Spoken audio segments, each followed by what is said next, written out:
as the chillest towers pass my window.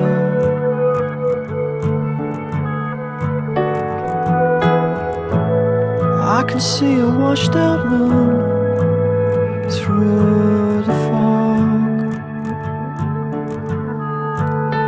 Seguimos con la serie de Eclesiastés, donde Salomón se propone encontrar el sentido a la vida bajo el sol, sin la intervención de Dios, podríamos decirlo. Ver qué pasa con la vida sin Dios. Y lo primero que quiero recordarles a los que son antiguos en Iglesia 1, yo sé que esto lo hemos mencionado antes, pero a lo mejor es un dato interesante para la gente que no viene hace tanto tiempo, es que Salomón empieza este texto diciendo vanidad de vanidades. Y eso es un superlativo en la poesía hebrea de ese tiempo.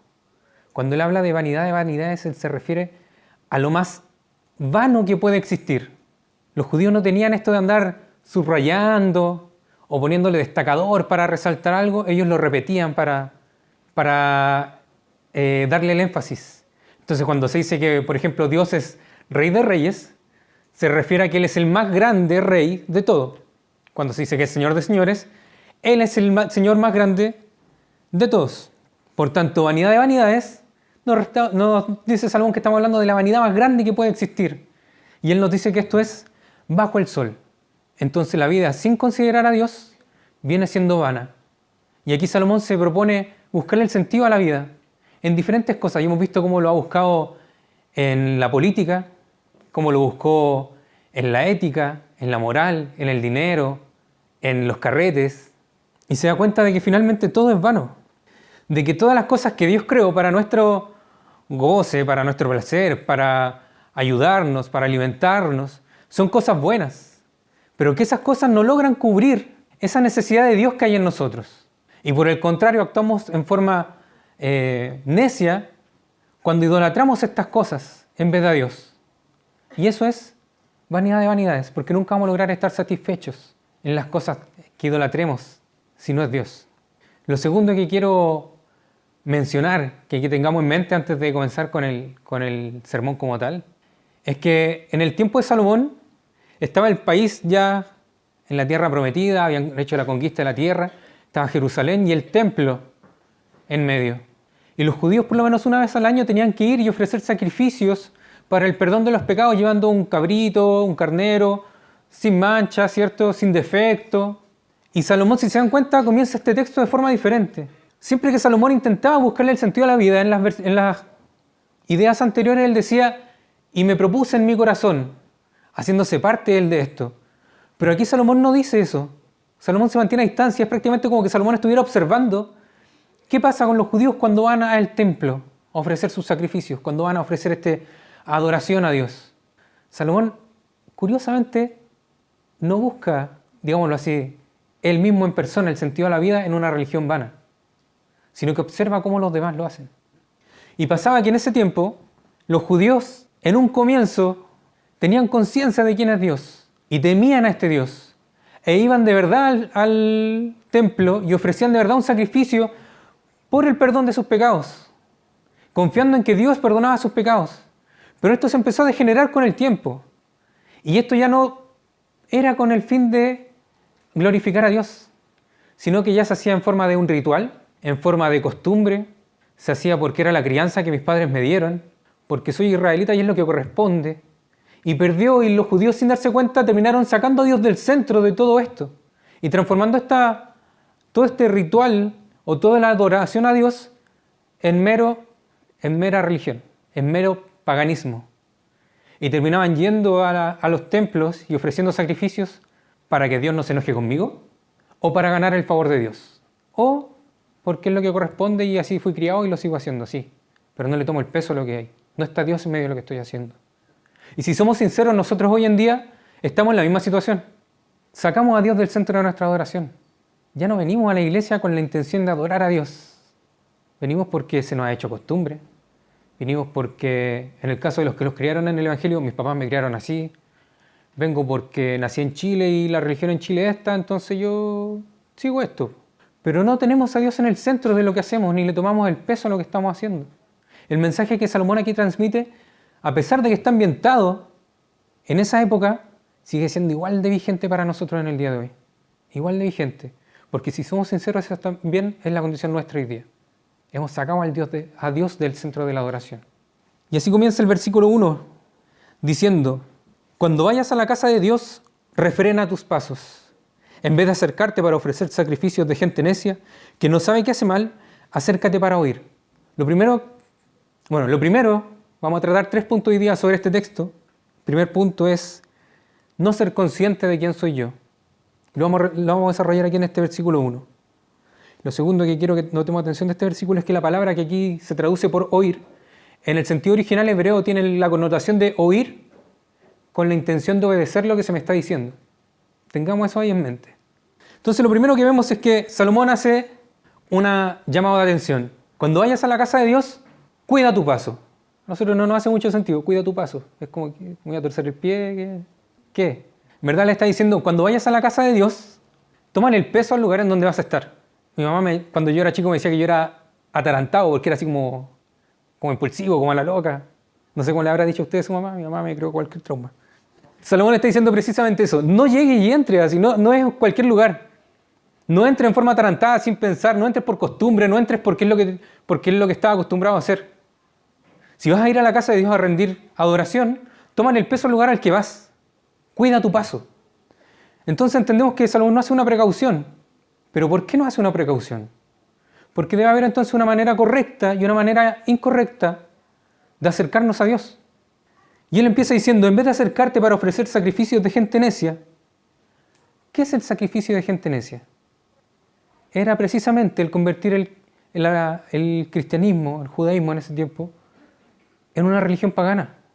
El sacrificio del necio era este que venía y decía, ya voy a cumplir con el ritual que me corresponde cumplir, para que el Señor no se enoje conmigo y no me castigue. O por el otro lado, ya voy a cumplir con este sacrificio para que Dios me dé lo que yo quiero. Eso es sacrificio de gente necia, que saca a Dios del centro y usa a Dios como un medio para lograr un propósito. Pero entonces, ¿cuál es la forma correcta de acercarnos a la adoración? Y aquí Salomón es súper claro. Acércate para oír.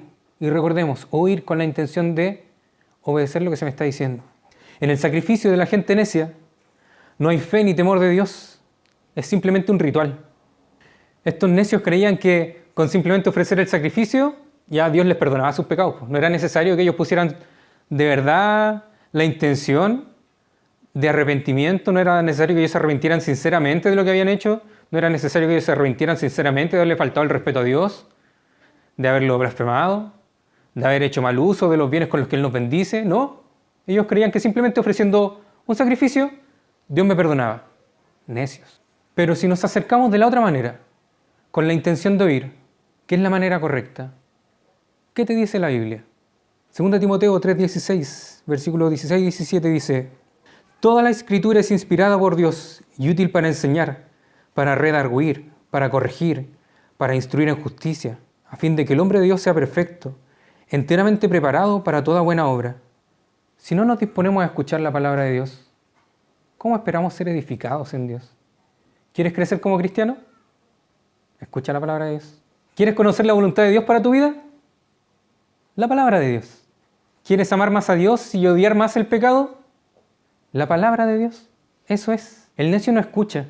El necio cumple con lo que cree que está correcto, pero no se da el tiempo de oír, de meditar, de reflexionar. No se da el tiempo de ser edificado. El necio le puede estar diciendo que está haciendo las cosas mal, que está haciendo un sacrificio, que en verdad está haciendo solamente un ritual, que no hay sincero arrepentimiento en su corazón y él no se va a dar cuenta porque no te va a escuchar. La palabra de Dios nos corrige cuando estamos errados. La palabra de Dios nos motiva cuando andamos desanimados. Nos alienta cuando andamos bajoneados. ¿Lo ha alentado usted en la palabra de Dios? ¿Sí? El necio no se pierde todas estas bendiciones por no escuchar, por no oír. ¿Y sabes qué es lo otro que hacemos tontamente al no poner atención a la palabra de Dios? Que como no escuchamos ni estudiamos la palabra de Dios y queremos igualmente rendir la adoración a Dios, inventamos formas nosotros de adorar al Señor. Y eso es, por ejemplo, lo que le pasó a los hijos de Aarón, que llegaron y cierto se pusieron a ofrecer incienso y el Señor los miró así, ¿qué están haciendo? Y pues nos podemos prácticamente imaginar al Señor como este meme de One Punch Man. ¿Te mandé yo a ofrecer ese juego? ¿Te mandé yo acaso a hacer eso? ¿Quieres adorar correctamente a Dios? Déjate guiar por su palabra. Seamos conscientes de quiénes somos y somos pecadores. Entonces cualquier adoración que nosotros queramos hacer, que nazca de nosotros propiamente tal para Dios, va a ser pecaminosa. En cambio, cualquier forma de adoración que Dios nos promueva a través de su palabra, que Dios nos enseñe a través de su palabra, es la forma correcta. No seamos barzas, po. Dios dejó la Biblia, dejó el manual, dejó ahí todo para que aprendamos. Y nosotros, no, Señor, si yo lo inventara a mi manera, sale mejor. ¿A dónde? Patusos. Así que la primera pregunta que podemos hacernos es, ¿soy consciente realmente de quién soy? ¿Soy consciente de que soy pecador? Porque si soy consciente de que soy pecador, no voy a llegar y a entrar atarantado hacia la presencia del Señor. ¿Con qué intención voy a la iglesia? ¿Con qué intención me arrodillo a orar al Señor en mi casa? ¿Con qué intención adoro al Señor? ¿Con la intención de motivarlo para que se cumplan mis planes? Señor, tú eres el medio, pero este es el objetivo. ¿Con la intención de que Dios no se enoje? Señor, yo voy a orar, pero para que no te enojes conmigo, porque no me vayas a castigar. ¿Es esa la intención realmente de nuestra adoración? ¿Manipular a Dios? Necios somos si hacemos eso. Necios somos. Acerquémonos a Dios con la intención de aprender de Él, de oír con la intención de obedecer lo que se nos dice. La voluntad de Dios es perfecta. ¿Por qué seguimos intentando hacer la nuestra por sobre la de Él? Seamos conscientes de quiénes somos. La adoración del necio es no ser consciente de quién Él es realmente. Pensar que es mejor de lo que es. ¿Y sabes qué? Somos pecadores. Y somos más pecadores de lo que estamos dispuestos a aceptar. Somos mucho más pecadores de lo que estamos dispuestos a aceptar que somos pecadores. Pero el texto continúa. De versículo 2 y 3 dice, no permitas que tu boca ni tu corazón se apresuren a decir nada delante de Dios, porque Dios está en el cielo y tú estás en la tierra. Por lo tanto, habla lo menos que puedas, porque si te preocupas mucho tienes pesadillas, y si hablas mucho, dices tonterías. Aquí va el segundo punto de este sermón. Si vimos que el primero era no ser consciente de quién soy yo, el segundo punto es no ser consciente de quién es Dios.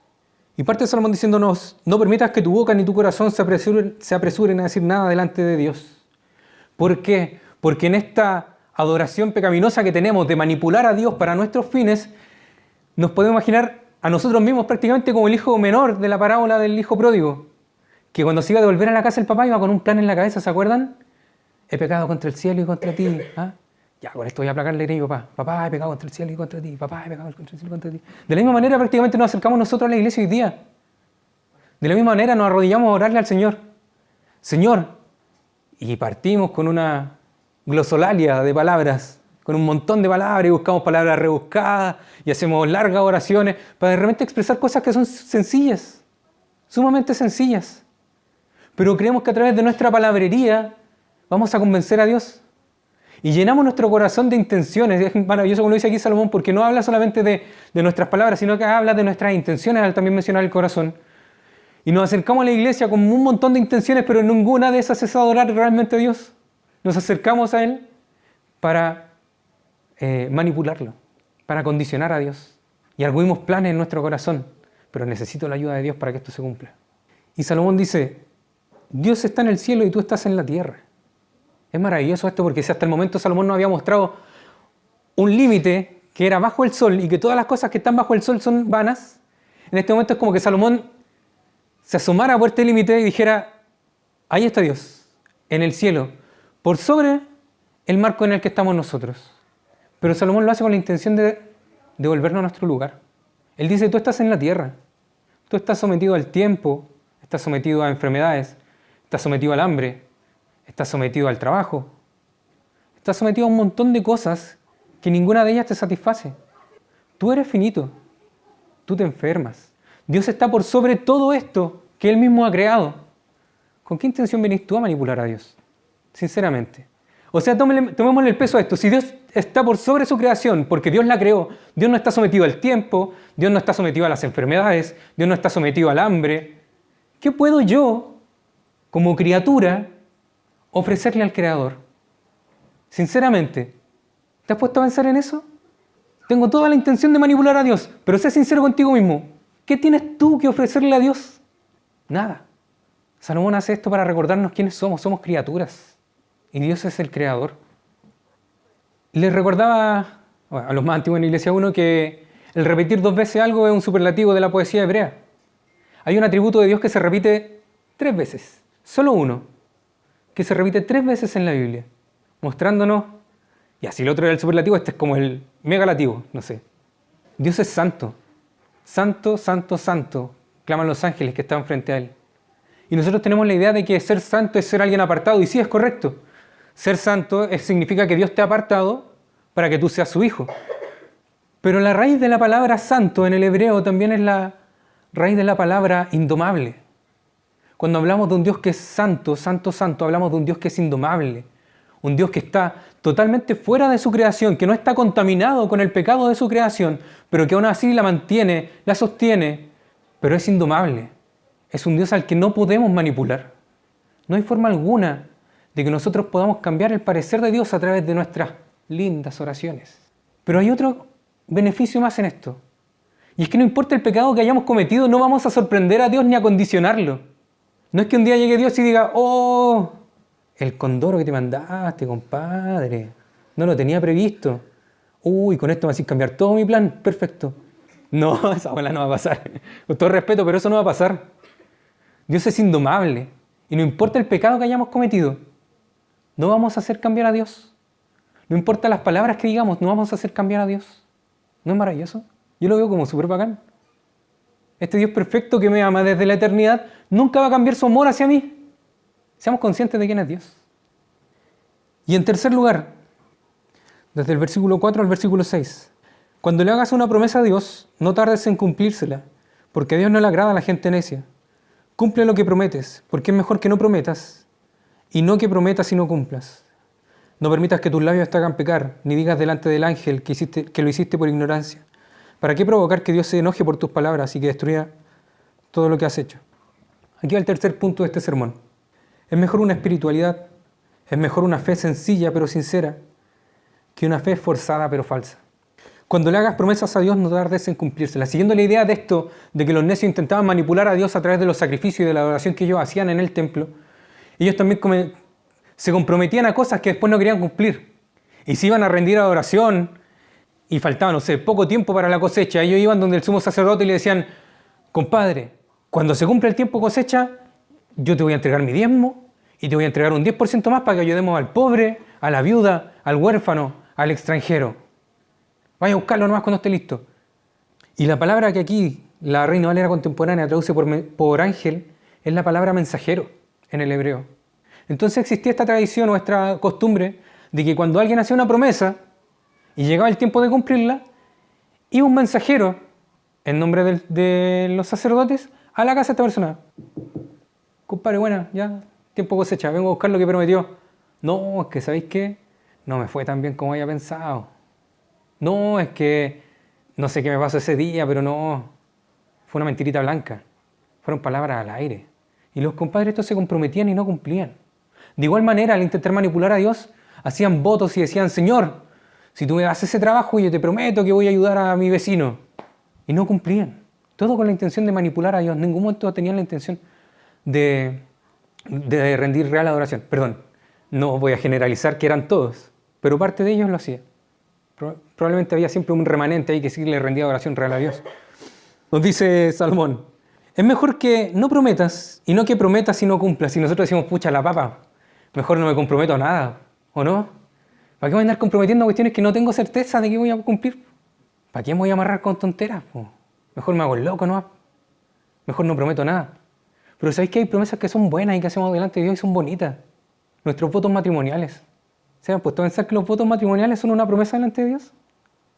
Y son bonitos, ¿no? Cuando se bautiza un niño y prometemos criarlo en el Evangelio, ¿no es una promesa linda también, criar a un niño en el Evangelio? Eso también es una promesa al Señor. Cuando te haces miembro de una iglesia, reconociendo que la iglesia es el cuerpo de Cristo, también estás haciendo una promesa delante de Dios. ¿Has cumplido con tus promesas de cuando te hiciste miembro de una iglesia?